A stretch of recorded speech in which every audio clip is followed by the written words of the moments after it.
When I was planning the panel, I was thinking what could be a very interesting topic for us, and indeed a very interesting topic is that with the war in Ukraine that we currently have, we see that infrastructures that we did not consider like so easily breakable, like windmills. This is what you would see here in the back. If the color spectrum would be a little bit bigger. Trains, there was a famous incident in Germany for the windmills also, that might be related to the war or not, but in any case, it's many more infrastructures where you thought before, okay, they are not at big risk because they're working for 30 years or 100 years or even more. We see that they are at risk. The infrastructure, like the Starlink, seems essential for the war in Ukraine, and so if the internet infrastructure is not there, if you don't have a global positioning system, or an equivalent for positioning yourself, obviously these are all problems, and that shows that for all infrastructures, but especially also for the critical infrastructures, we really depend on cyber security. And in the text, you have it in the program, I wrote that the recent geopolitical developments show us once more how fragile our critical infrastructures are. With the outbreak of the war in Ukraine, diverse disruptions in systems such as energy production or communication occurred. And in the panel, we'll discuss the new threat potential that we are facing. And yeah, that said, let's just do that. I am looking forward to welcome on stage our panelists. Let me maybe introduce them, and when I introduce you, you can take your seat. So the first one on our panel is Cyril Cappi, who is the Vice President Research and Development at the Fédération Française de la Cybersécurité. And the aim of the French Federation of Cybersecurity is to bring together more than 10,000 professionals, all business organizations, professional organizations, companies, individuals, and more broadly, all direct or indirect players in French cybersecurity, while respecting their diversity, to provide them with support and services useful for their operation.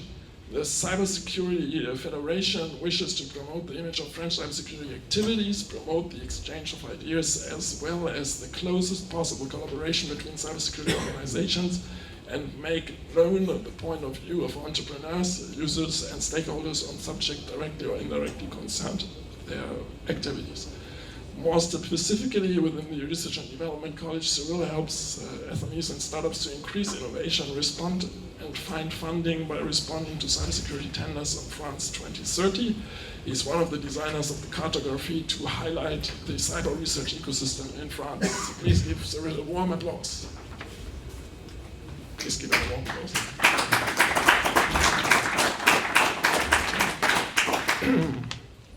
The next panelist is Gianluca Vannuccini. He is the director of the Direction of System Information, Infrastructures, Technologies and Innovation in Toscany region. He's an electrical engineer from electronics engineer from 1999 to 2003. He's responsible for research and training for universities and national telecommunication companies on wireless and optical IP communication networks. In 2002, he worked at the IBM Zurich Research Laboratory on the IEEE 802.11.e standard. In 2003, after completing his PhD in telematics and information society, he joined the municipality of Florence as IT project manager. Then, from 2011 to 2021, he managed the IT infrastructure development office in Florence municipality, leading several digital innovations and transformation projects for citizens. In 2021, he joined the region of Toscany government as Chief Information Officer and as the Director of IMT Department. A warm applause for Gianluca.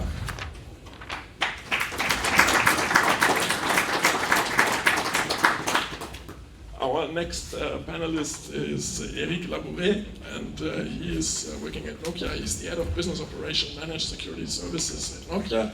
Éric Labouré has over 20 years of experience in manufacturing and telecommunications. Éric acquired strong expertise in the service industry by leading large outsourcing and transformation deals throughout Europe among CSPs. The technology evolutions over the last decade highlighted the need for increased security in telecom industry and critical infrastructure in general, and Éric progressively moved to cybersecurity services.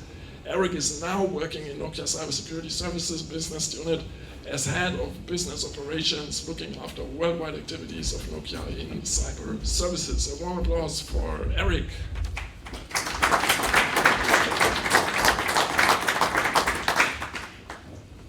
And our next panelist is Alban Odrejeck. He's co-founder and CTO and speaker at ANOZR WAY.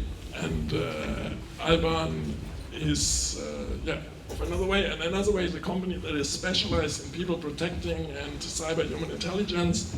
Previously, he was an engineer in electronic warfare. Then he worked 8 years as a friend intelligence officer specialized on the human intelligence, or HAMINT, which might be that, I'm not familiar with the term, and then 10 years as a cyber defense expert within Orange Business Group. A warm applause for Alban.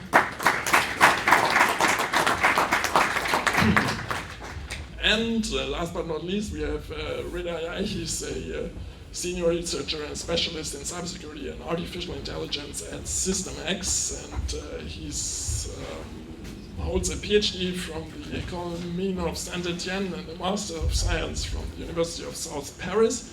Reda is currently the head of cybersecurity and networks at the IRT SystemX, a French Institute of Technology. Also a warm applause for Reda.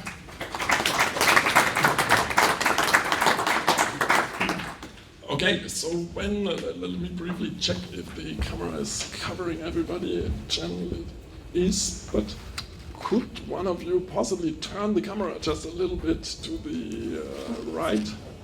No, to the left. No, okay. Okay. Other side. A little bit more. Stop. Okay, that's good. Okay, perfect. Good. Okay, so when we discussed a little bit how we will organize the panel, as we don't have enormously amount of time, so we have about 20 minutes left, we came up with the idea of structuring it into 4 questions, and the format will be that we'll go through the panelists and then they will give a statement to it. And if we find time later, we'll also go a little bit deeper into something. And yeah. So the first question that is interesting to us is, how did the attack surface change over the past 7 years? I put, because I would say 5 years is always a little bit short, but 7 years is a good time span. Éric, behind you is the microphone. Éric, behind you. Oh yeah, perfect. We start? So, yeah, you can start. If you want, if not, give it rather to the left or right side. Yeah, actually, I would say that in the telecom industry, the last 5 years already saw a lot of changes. Actually, I don't even need to go back to 7 years to see many things happening. Among the main changes that we could see, and that was coming probably together with the 4G LTE technology, is that first, IT protocols progressively replaced, not totally, but they largely replaced a lot of the traditional, historical, proprietary protocols, such as SS7, for instance. And so in the past, CSPs were kind of protected by the fact that they were, let's say, hiding between proprietary equipment, software, etc., and protocols that very few experts in the world were understanding and where they were experts in. But so that did change with the arrival of the IT protocols. Another evolution together with that is that, as I just said, telco were historically based on proprietary hardware, software, and that changed as well. Okay, due to the pressure of the CSP and the market for cost reductions, so we saw the arrival of all or many open source modules within the telco equipment, and this as well exposed the market to the large community of experts, hacking experts, unfortunately, instead of having only telecom experts for building the networks. So that's also a very big change that we could acknowledge. And more recently, I would say, you have also the cloudification of the telco networks, And when I say telco networks, by the way, I don't mean only the mobile networks, okay? I really mean all telecommunication equipment used for fiber, for home connectivity, for large enterprise, etc. But so for all of this, we see now the cloudification, and this also introduces several layers, a lot of IT standards as well. And as soon as we introduce this kind of well-known behaviors, protocols, and software modules, you expose yourself to a larger community of attackers. So that's definitely a very strong trend, and exposing a lot. And maybe the last thing that I can mention, to go quickly, is that we see also over the last, especially this is last 3 or 4 years, a much wider usage of telco for critical usage. And this is also increasing not only the attack surface, because you have more critical applications and more critical usage as such, but also because it does attract a lot more people in hacking these kind of systems. And that's only the beginning, to be honest, because now we have the 5G with higher complexity, a much higher number of equipment as well. You have also Open RAN, you have, what else, okay, the eSIMs as well. So all this will introduce new threats in the upcoming future, and that will impact not only CSPs and your own life, but also large enterprise, like in transportation, for instance. Mm-hmm. Yeah, thank you very much. Alban, do you want to continue? Yes, for sure. Great. About the change of the attack surface too. So Yes. yeah, of course. So I've seen a change about attack surface about people exposure, because now you have a lot of data breaches that are exposed on social networks and so on. So attackers now adapt their techniques of attack to people, to target people. So I have seen, particularly in Ukraine, that now you have a lot of psychological pressure, because now we can tell you that, oh, you employee of SNCF or so on, I know about you, I know about your wife and your kids. And it's not very funny, because now they say, I will rob them, I will kill them if you don't do what I want. So I say that for Ukraine, but it could be the same here in France or in Europe. So we can see disinformation to make loss of reputation and loss of cash, of course. I see a lot of disinformation coming from Russia or attackers or hackers. The fact they use all data breaches to tell that this critical company makes a lot of bad things. Maybe I have seen, for instance, a file telling that French people was working for critical infrastructure in Ukraine, but it was fake, in fact. So this was all data breaches, all ransomware of Peugeot garage in France. But it was employees of Peugeot, it's not French people working for the army in Ukraine. So it makes a lot of disinformation about the real threats of level of threats against your infrastructure. And the third point is that I can see, not in Ukraine but in France, but we can see a lot against critical infrastructure and company in the US, that attackers target your providers or target your human resources servers to make data breaches, personal data breaches, and then victims make a class actions against your company, asking for a lot of millions, and this is a very loss of cash for your company. Maybe it's okay for SNCF or Nokia or EDF, but it's not okay for the smaller one or smallest one, for for instance, a company has been attacked like that, 2.5 million victims, asking for $200 million of compensation. So it's a lot. Very good.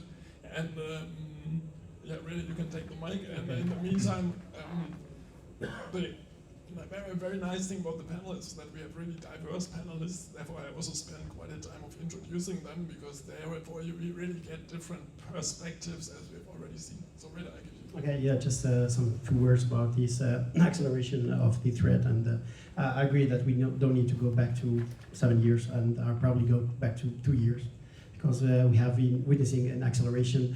I think the widening of the surface attack goes with the digitalization. So we have a widening of digitalization in our societies that is covering most of our life. Now digitalization goes to our home, to critical infrastructure, to our transport system. So the wider we go, the wider the surface attack is, and probably the deeper also we go. Now we have even in our cars hotspots, Wi-Fi hotspots.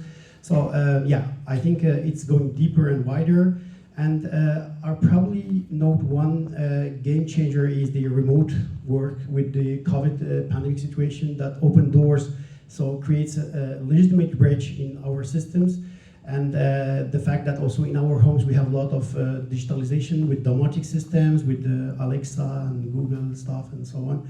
So we have now overlapping domains to cover, and creates a lot of breach in our systems and going from our home to critical infrastructures. And I think, yeah, I will probably note this this aspect. And the other aspect, independently from our system, probably the professionalization of the attackers.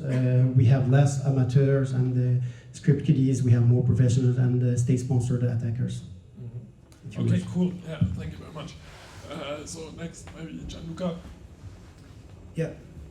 From the point of view of our region, actually we saw an impressive and disruptive moment with pandemic first, which, as you said before, Reda said before, with smart working, suddenly put thousands of employees and workers working from home, so in a different context, maybe with less attention to some security concerns because of the emergency of the pandemic, so everyone was focused on maintaining the public service to citizens, so this was a very critical moment. And then I see also the change of attacks in terms of motivation of the attack. So we are changing from demonstrative or ethical hacking to ransom to cyber war. So it's getting, and also focused more and more on governments. So these couple of years saw this evolution also, no?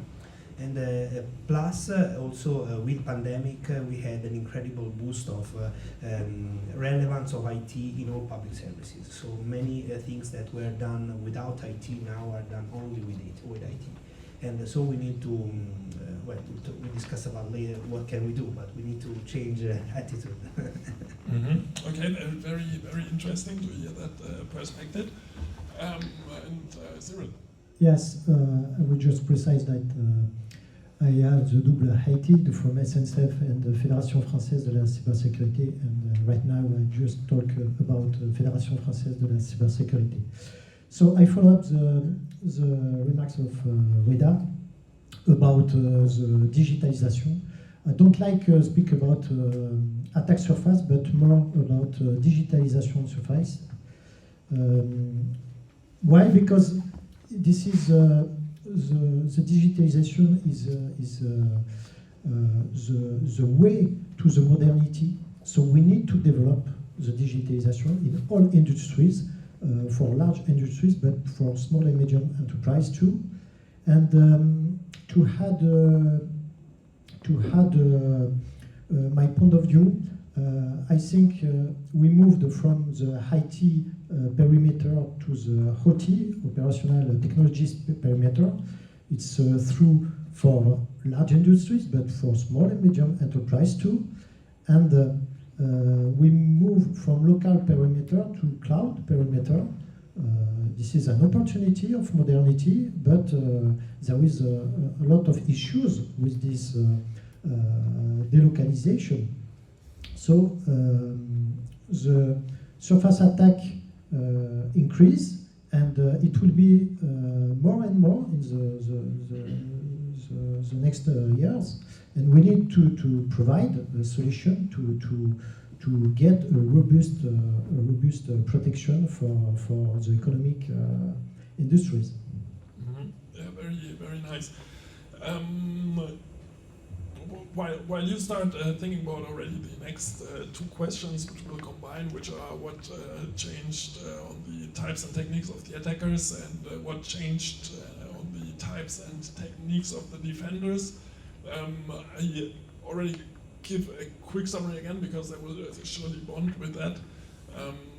So Éric was talking about a lot of open source, tech was getting involved in more and more. We have codification, everything gets IP, we have standards, therefore the attacking is easier because they all use the same protocols. Alban was focusing on the people exposure. There are also ransomware, that information is exposed, so maybe because we didn't have privacy in the first place, or because there were attacks and therefore they got something. We have these false information that is distributed also for attacking. Reda was talking about acceleration of attacks. Everything is getting digital. We have integration of digital things in everything. Remote work, also a very important aspect, and also the professionalization of the attackers. So we'll probably go into that a little bit more in that second question now.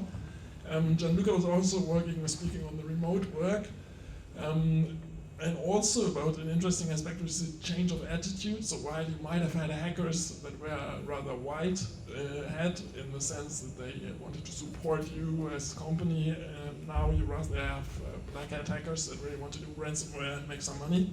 And also the aspect of digitizing the government with maybe not necessarily the necessary stuff in order to do that in the highest cybersecurity way that would be necessary. And Cyril was adding the delocalization of the attack surface, also that we have the digitization that is pervading all domains, that we go from IT to OT, which is always a very important point, because when you think about OT, you always think about the robot arm with the chainsaw that is next to you, and at the next moment it can kill you. That means it now has really physical impacts, these attacks on the infrastructure, and also on the role of the company size. Regarding the cybersecurity aspects, how much they can invest, where SMEs might be more at risk or not. Okay, very, very interesting and very good, because it's very cool, different points of views with different notions that we already heard. And so now let's go to the change of types and techniques of the attackers and defenders, and let's just go in the inverse order, and let's start with Cyril, if you want. Yes, for sure. The word here is the sophistication of the attacks. We saw during the last years that attackers improve the way to attack. I would like just to take one simple example. Is not is probably the most important effect today is the phishing phenomenon.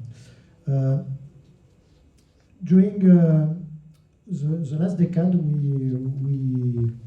we saw the phishing phenomenon with probably suspicious email, but it was easy to find that it was a suspicious email because you have mistakes, you have sometimes a problem with the logo of the industries. It was easy. So now the new phishing is very relevant because it's very difficult to distinguish that it was a suspicious email. Sometimes really perfect. You need to become an expert of the phishing to detect that is phishing.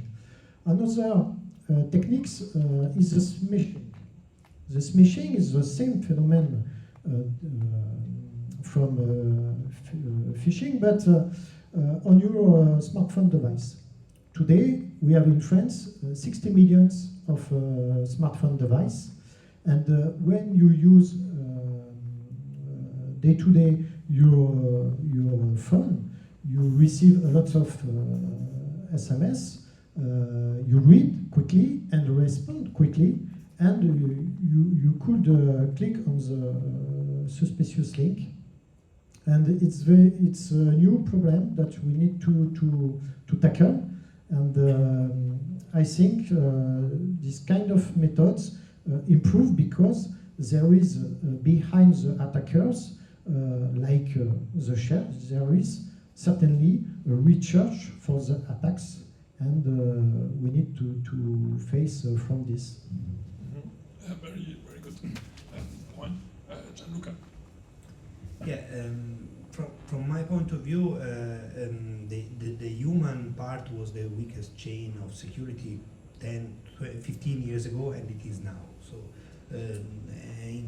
from this point of view, not much is changed. So the attack, phishing, as was mentioned right now, and also smishing is also involving the human, so the weakest part. So regarding from the attack perspective, I don't think things have changed so much. They are more sophisticated, of course, and more difficult to distinguish.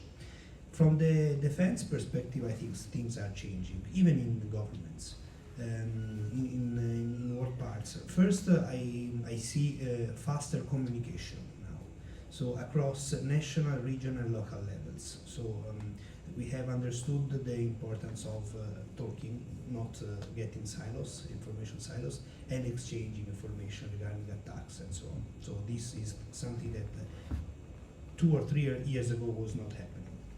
And then the relevance of correlation of events, so also thanks to AI or big data, and also the relevance of procedures. We need more and more and more to bring cybersecurity in our daily procedures, and it needs to be structured, not happening casually, but really more and more structured in all the processes, so organizational, public services, but also software life cycle, more and more.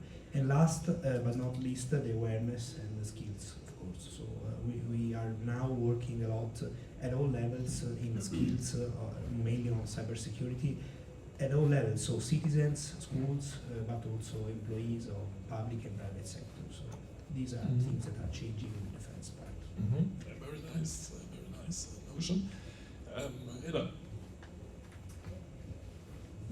Thanks. Yeah, I think I will cover both attack and defense perspective. So from the attack perspective, I think that there's, I agree with sophistication. There's a lot of resources that are available for attackers to understand how system happens. Social engineering is becoming, we reach a higher level for social engineering with deepfakes. We can now talk with fake videos, fake voices. So I think we can easily collect information that also trigger a part of the attack with the social engineering that reach a higher level. I think AI-powered also attack is something will change a lot of things, accelerating, automating a lot of things that the attacker can do. Reusing, changing the malwares quickly as soon as they get detected. So I think AI is a game changer for both defense and attack. And there's also, for the attacker, there's a lot of things that are new that he can play with, for the digital twins, IoT, so there's a lot of things that need to be covered by defense. So attacker, unfortunately, are still way ahead from the defense. But I agree with the defense part that we have more collaboration. We have now well-established framework procedures. We need to go further, deeper. We have NIS at the European level, NIS 2 soon, or released. So I think we have now more incitations and even regulation that will help us reach a higher level.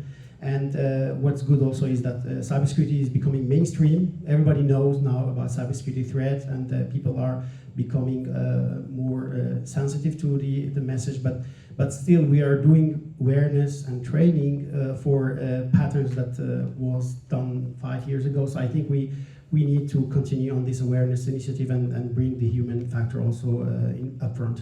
Mm-hmm. Very nice, Alban. Yes, of course, I do agree with you, Cyril, about phishing and smishing, more relevant and more efficient. But the fact is that it's not only about massive phishing and smishing. Now, phishing and smishing are more targeted. Why? Because we said that professionalization, of attackers who exploit now open source intelligence to target you, to know you about your hobbies, your friends, and so on, and make very specific targeted phishing or smishing. And of course, we have developed a lot of technical measures to detect phishing and so on your email and so on. But it's not only about technical measures now, it's about to mitigate and to know about our own exposure on the cyber side, about what we expose on social networks, what data is breached about ourselves, okay? So to mitigate this exposure, because if attackers have no more easily data access on cyber, it will be it will be more complicated for them to target you. Okay, so we have to take into account this point. It's not about technical measure when phishing comes in your IT, but before that. So that's why, of course, it's about awareness and so on, but very specifically teach people how to mitigate their exposure and know what is their exposure. And when we show employees exposure to a Chief Information Security Officer, when we show passwords, leaked passwords, and so on, often Chief Information Security Officer tells me that, okay, it's not a concern, I don't know how to manage that, so what else? I'm not okay about telling him that, okay, but we have to know. We have to manage that. So maybe it's not about the size of concern, but maybe it's about now VP concerns, and VP has to take into account this part of cybersecurity. It's not only about CISO, but it's about people. So it's about VP concerns. Mm-hmm. Very, very nice. Éric. Yeah. So as I said actually earlier, initially the profiles of the hackers on telecommunication networks were mainly initiated by state organizations, whoever they are. Okay, but indeed they used to have experts to work on these proprietary protocols, hardware, etc. So we used to have some, not to name them, some Chinese events. We had this SS7 or diameter protocols attacks in the past. But with the arrival of this IT protocol, software, etc., then we saw emerging some individuals, because they were just coming from IT, but very quickly they indeed moved to larger criminal organizations in order to basically to invest millions in this hacking organization, in these hacking teams, so that they launch these sophisticated attacks. And in parallel of these strong organizations, criminal, we also see indeed, especially over the last 2 years, I would say, a very strong activity among state attacks, clearly. Even though, at least in Western Europe, we only see a very quick peak after the beginning of Ukraine war, and then it's stabilized more or less, but it's always still increasing. But at least it's not a surge as we were all afraid, actually. Then in terms of attacks, I would say that over the last years, we saw an increase, a significant increase of DDoS attacks. So that's still a very strong phenomena. Even earlier this year, we saw some CSPs in Europe down for quite a long time due to this kind of attacks. So that's still a very serious thing. For the telecom protocols, it's stabilizing in Western countries, but still increasing in Asia. So that's still a very strong event as well. And of course, then we have the emerging ransomware interest. We saw it recently with Optus in Australia, for instance. So that's very strong interest. But to come back on the phishing segment, and especially the smishing, that's also a concern for all these pipes, these telco pipes, because, for instance, with the, let's say with this flu-bot type attacks, then not only the device is compromised, but it's also actually damaging the signaling layer of the telco networks. It's jamming them, so that's also a concern for CSPs and large enterprises because they can be suddenly overwhelmed with this kind of traffic. And in terms of defense, I would say that technologies also had to rely on higher complexity and higher volumes. So we had to rely more and more on automation, but mostly not standardized automation. It has to be more and more contextualized to the context, precisely, of either large enterprise, of a telco, or even segments in the network. Because you will not have the same rules for the billing part of a company compared to the, let's say, the radio layer, etc. So you have to automate, you have to call AI, and we'll probably talk about that, but you have to customize all this kind of answer. One other very important aspect is that you have to really work on the configuration settings of the equipment. 60 or 80% of attacks are nowadays playing with the misconfigurations because there is a lack of understanding of the settings, and that can be heavily complex indeed, because you have a lot of changes. I mean, each CSP operator today has hundreds of people working every day on config changes on the network. So it's constantly changing. So if you don't have preventive and corrective measures on the configurations permanently, you're dead. Mm-hmm. Okay, very good. As a time, you want to add something? Yeah, as a time, I would like just to follow up what Alban said about human factor. You know, it's very difficult to deal with the human factor. Currently, we try to use awareness, but I think we need to go further. We created for the nuclear, avionic, and transport technologies the safety culture, and I think we need to create the security culture inside companies, but for all citizens, because it takes time to change the behaviors of people. Another concept that exists right now, this is a zero trust network. This is a concept, I would like to say it's more a philosophy than a technological solution, but I believe in this philosophy because it seems to be a good way to face front a lot of attacks. So certainly I encourage the people to discover this technology, this concept, and to go further in this way. Okay, so I will quickly summarize the arguments again, and during that, as the time already advanced, I would want each of you to think about a keyword or a phrase that you want to give to the audience as take-home.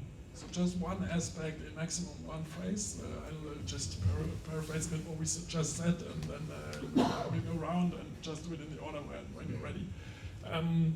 So again, very nice points, and the key point for me was really the maturization, the professionalization of all the concerned actors, mainly of the attacks. They get more professional also with these state-based actors with unlimited funds joining the game and being able to run no matter what attack and no matter what sophistication level. on the defense side necessarily, so the arms race is really on a more professional level now, which also makes it more challenging to defend, and at the same time makes it even more risky for those that did not invest yet, because they are not well protected yet, and then they get hit by a professionalism that they would not have had 5 years ago, and this can be disastrous as soon as they get targeted. And as we heard also with the standardization of protocols and tools that are used, this is getting more and more common, and also the automated attacks are coming there. And the third aspect behind the attackers and the defenders are the users. And as we heard, the users are the weakest part of the chain, and the cybersecurity is defined by the weakest element of the chain. So we had phishing and smishing and human factors, quick response. We had that human factor was the same before, but maybe it has more impact now. On the positive side, we had, the defense also professionalized. We have faster exchange, we have correlation of events, we have much better and professionalized procedures. We had AI-based attacks and also tools that are available for the attacks. So you can create a toolkit, use parts that are there that you didn't have some years ago. AI-based attacks and AI-based defenses also. We had the aspect of the personalized attacks, so this phishing and smishing are being really on a new level because your friend circle and so on are really involved in the process. And also these state actors, physical damages, ransomware, and of course the complexity, which is the main source for risks or errors, because our systems get more and more interconnected and more complex. And again, the weakest part of the chain, which might be a hardware or software or a user, defines the overall security. So now I'm looking forward to what your take home is. Who wants to start? Okay, I start. I'd say I get a hint that Alban said right a few minutes ago. Take security seriously, so do not underestimate. Very good point. Who wants to continue? For me, share information between all the ecosystem. Very good. Yeah, and it's kind of continuity based on what you just said. But you don't know what you ignore, so be aware. Very good. So the same, in fact, so don't be an easy target, change your behaviors on the cyber, and think about what you expose. Perfect. Okay. I will go again for collaboration, because we have same threats, so attackers collaborate, share information, so I think we need to collaborate. Very good. So a big applause to all the panelists. It was a great panel, to me at least.